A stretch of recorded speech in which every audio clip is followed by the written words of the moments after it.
আজ সকালে পশ্চিম মেদিনীপুর জেলার খড়গপুর শহরের বেগদা এলাকায় বিজেপি কর্মী সমর্থকদের সঙ্গে নিয়ে চা চক্র করেন বিজেপির সাংসদ দিলীপ ঘোষ।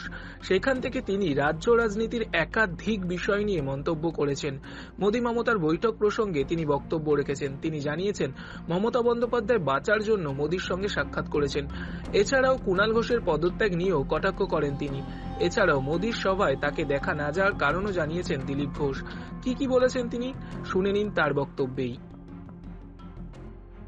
এখন ইলেকশন আসছে, অনেক কিছু ঘটনা ঘটছে, কেউ পদ ছাড়ছে, কেউ পার্টি ছাড়ছে, নাটক করে কেউ নিজের দাম বাড়াবার চেষ্টা করছেন, টিআরপি বাড়াচ্ছেন। এগুলো ওদের ভিতরের ব্যাপার।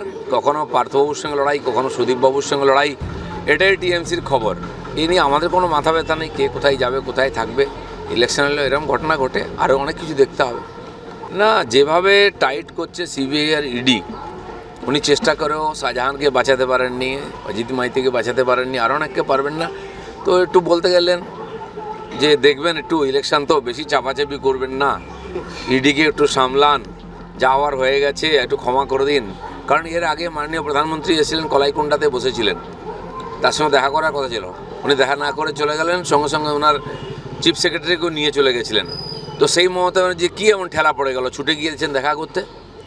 তো সেই জন্য ঠেলায় পড়লে বিড়ালও গাছে ওঠে, এখন গাছে ওঠা শুরু করেছেন। ইলেকশন যত আসবে তত টাইট হবে, অবস্থা খারাপ হবে, অনেক সন্দেশখালি হবে। এখন বাঁচার জন্য হাতে পায়ে ধরতেই হবে। সিআইডি কি দাবি করে কিছু যায় আসে না, যতক্ষণ না ইডির হাতে আসবে সত্য বেরোবে না, ছেড়ে দিন। ইডির হাতে দুদিনেই ঠান্ডা হয়ে যাবে, সব মানে দুধ জল হয়ে যাবে, আর সব অকড় ঠান্ডা হয়ে যাবে একদম।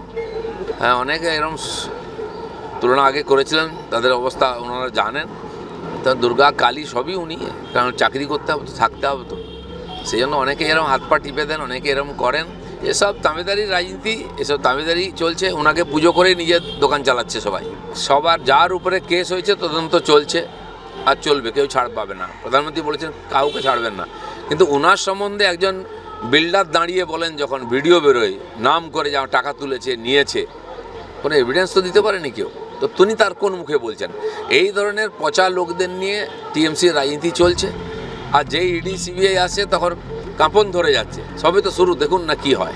কথাও নেই ওখানে, প্রত্যেক জনে জনে তিনি আসবেন। আজকেও যাব না আমি, 2 তারিখ ওখানে সভা আছে কৃষ্ণনগরে। ওখানকার যারা স্থানীয় কার্য থাকবেন, আমাদের পার্টিতে এরকম নেই সবাই চললো মুখ দেখাতে, এটা আমাদের পার্টিতে হয় না। সবার কাজ ভাগ করা আছে। আমাকে বলা হয়েছে নিজের জায়গায় ইলেকশন লড়তে প্রস্তুতি করতে, আমি লেগে আছি আমার কাজে। ওখানকার এখানে মাননীয় প্রধানমন্ত্রী আসবেন, তখন থাকবো আমরা। আর প্রধানমন্ত্রীর সভাতে কে থাকবে না থাকবে সেটা পিএমএ থেকে লিস্ট করা হয়, প্রদেশ থেকে, তারাই থাকে। টেনশন হওয়ার দরকার নেই।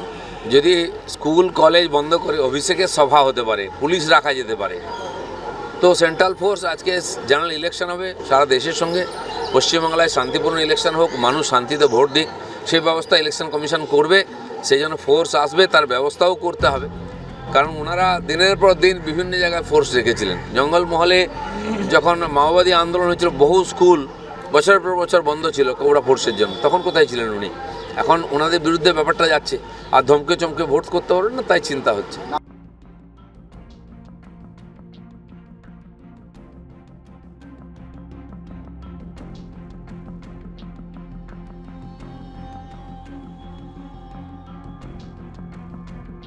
আরও খবরের আপডেট পেতে সাবস্ক্রাইব করুন আমাদের ইউটিউব চ্যানেলটি আর বেল আইকনে ক্লিক করুন নোটিফিকেশনস পেতে।